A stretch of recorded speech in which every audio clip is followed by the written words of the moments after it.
Bar association के 11 सदस्यीय चुनावों के लिए शुक्रवार को आधिकारिक बिगुल बज उठा। 11 पदों पर 51 अधिवक्ताओं ने नामांकन किए। वहीं बार एसोसिएशन चुनाव को लेकर विभिन्न तैयारियां की जा रही हैं। इसमें सबसे अधिक सचिव और उपाध्यक्ष पद पर 8 अधिवक्ताओं ने नामांकन किए। न्यूज आप तक की टीम ने सचिव पद प्रत्याशी अधिवक्ता अनिल पंडित के साथ एक खास बातचीत की है। उन्होंने बताया कि हमारे कुछ प्रमुख मुद्दे हैं जो कि वकीलों की सामाजिक और आर्थिक सुरक्षा के लिए हैं। उन्होंने कहा कि पुरानी जेल कोर्ट में शिफ्ट हो रही है, जिसके लिए वकीलों के लिए भूमि की मांग।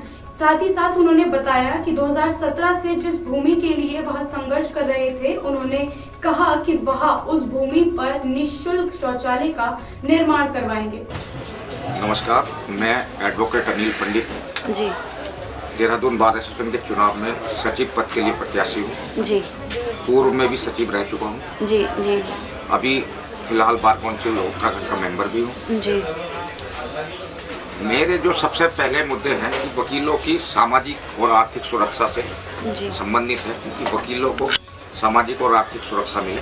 जी दूसरा जो है तो हमारे यहाँ जो पुरानी जेल परिसर में कोर्ट शिफ्ट हो रही है, जी वहाँ चैम्बरों के लिए भूमि, जब मैं 2017 में सचिव था तो उस समय माननीय त्रिवेंद्र जी मुख्यमंत्री थे, उनसे वकीलों के चैम्बरों के लिए हम 5 बीघे भूमि लाए थे। जी तो भूमि वो अब जाके 5-6 साल में अस्तित्व में आई है। तो मेरी सबसे पहली प्राथमिकता होगी कि मैं उस जमीन पे वकीलों के लिए बहुत बढ़िया चैम्बर बनवाया जाए, जिसमें पार्किंग की व्यवस्था हो, बहुत बढ़िया साफ सुथरे टॉयलेट हो। जी तो ये सबसे पहले मेरी प्राथमिकता है। और वो चैम्बर मैं कोशिश करूंगा कि जो है निःशुल्क हम अपने अधिवक्ताओं को दें, क्योंकि जो हमारे माननीय युवा यशस्वी प्रधानमंत्री वो मुख्यमंत्री है जी वो भी एडवोकेट है, जी तो वकीलों की समस्या को जानते हैं। जी और मैं कोशिश करूंगा उनसे फंड लिया जाए और वकीलों के लिए चैम्बर का निर्माण किया जाए और हम उनको अपने अधिवक्ता साथियों को निःशुल्क वो चैम्बर दें।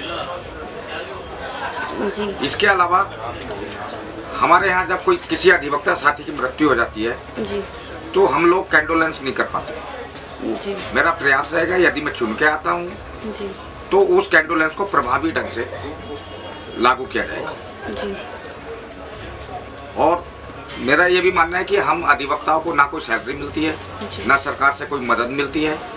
तो मैं कोशिश करूंगा कि सरकार से हम नए अधिवक्ताओं के लिए कुछ स्ट्राइक फंड की या बीमा योजना या हेल्थ योजना कुछ ऐसा सरकार से अपने अधिवक्ताओं के लिए करा पाए। भाई जमीन तो हमें सरकार ने दे दी है चैम्बर के लिए, जी अब उन पर निर्माण कार्य कराना है। जी निर्माण कार्य कराने के लिए हमें पैसे चाहिए, फंड चाहिए। तो हम माननीय मुख्यमंत्री से कहेंगे चैम्बरों के व्यवस्था उसके बनाने के लिए हमें फंड दिया जाए। जी उसके बाद भी कमी पड़ती है तो हमारे सांसद हैं, विधायक हैं, जी राज्यसभा सांसद हैं, उनसे कहेंगे हमारे चैम्बर के लिए आप धन दें। जी तो उस तरह से हम उसका निर्माण कार्य कराएंगे। जी बिल्कुल। रही स्ट्राइक फंड और बाकी योजनाओं की बात, तो फिर सरकार से हम अनुरोध करेंगे कि वकीलों के हित के लिए कुछ कार्य किया जाए। तैयार रहेगा। ये हमारे परिवार का चुनाव है, इसमें केवल जो हमारे बार एसोसिएशन के मेंबर हैं, रजिस्टर्ड मेंबर हैं, वो ही वोट कास्ट करते हैं। तो हम लोगों से अनुरोध कर रहे हैं जी कि आप हमें चुने तो हम आपकी समस्याओं के लिए दिन रात एक करके खड़े रहेंगे। महत्वपूर्ण उद्देश्य ये है कि हम अपने अधिवक्ता साथियों की जो समस्याएं हैं जी उनके लिए लड़ें। बार और बेंच का जो आज संबंध ठीक नहीं है, उन संबंधों को ठीक करें। जी शासन प्रशासन में हम अपने अधिवक्ताओं का मान सम्मान करा सकें। बिल्कुल। आज तहसील की ये हालत है कि हमारा अधिवक्ता जाता है तो उसको बात ही नहीं होती, कोई काम ही नहीं हो रहा है। तो न्यायालय और तहसील में जो कर्मचारी गण हैं उनके बीच और अधिवक्ताओं के बीच एक सहयोगपूर्ण रवैया अपनाया जाए। इन सब चीज़ के लिए कार्य करेंगे।